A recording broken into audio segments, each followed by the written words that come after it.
ভোটে জিততে কালো টাকা ব্যবহার করছে বিজেপি। শ্রীরামপুর এবং কৃষ্ণনগরের জনসভা থেকে বিস্ফোরক অভিযোগ তৃণমূল নেত্রীর। তার মন্তব্য, এ রাজ্যে কোনো আসনই পাবে না পদ্ম শিবির।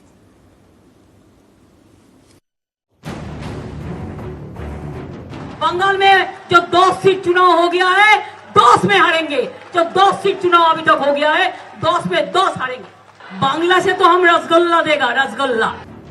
রাজ্যে আসন দখলের হুঙ্কার বিজেপি নেতাদের, কিন্তু হুগলি শ্রীরামপুরের জনসভা থেকে পাল্টা অঙ্ক শোনালেন মমতা বন্দ্যোপাধ্যায়। সেই সঙ্গে গেরুয়া শিবিরকে চ্যালেঞ্জও ছুড়লেন তৃণমূল নেত্রী।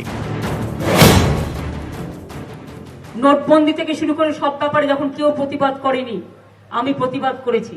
ওরা ভাবে সবার মুখ বন্ধ করা গেলেও এর মুখ তো বন্ধ করা যায় না।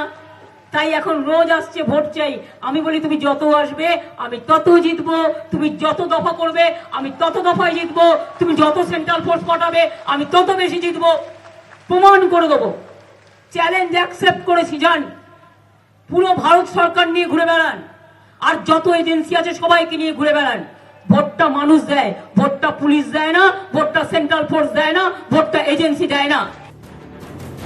শ্রীরামপুর ও কৃষ্ণনগরে মমতার জনসভা, দুটি জায়গা থেকে বিজেপির বিরুদ্ধে ভোটে কালো টাকা ব্যবহারের অভিযোগ তুলেছেন মমতা। হঠাৎ করে ওনার মনে হলো উনি একজন বড় কেউকেটা, সব নোট বাতিল। কেন? কারণটা কি? যে নোট বাতিল হয়েছিল তার তো সব টাকা ফিরে এসছে। তাহলে কালো টাকাটা এলো কোত্থেকে? আসল কালো টাকা তো বিদেশে পাঠিয়ে দিয়েছে সব। আসল কালো টাকা তো দেশে নেই। আসল কালো টাকা তো নির্বাচনে খরচ হচ্ছে। বাইরে থেকে অনেক ডান্ডা এবং গুন্ডা এবং টাকার নোটের বান্ডিল এসছে। লক্ষ্য রাখবেন, টাকা বিলিয়ে যেন ভোট কিনতে না পারে। ওটা ওদের টাকা নয়, ওটা আপনাদের থেকে নেওয়া টাকা, জনগণের টাকা, নিজেরা আত্মসাৎ করেছে।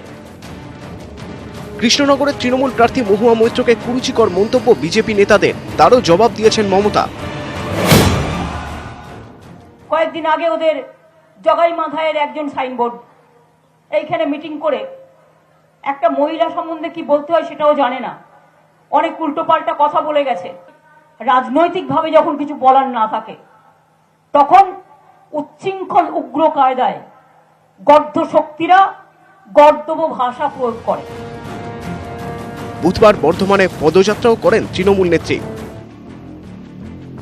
জোড়া জনসভার পর পদযাত্রা, সর্বত্রই বিজেপির বিরুদ্ধে মুখোমুখি যুদ্ধের বার্তা দিলেন তৃণমূল নেত্রী। নিউজ 18 বাংলা।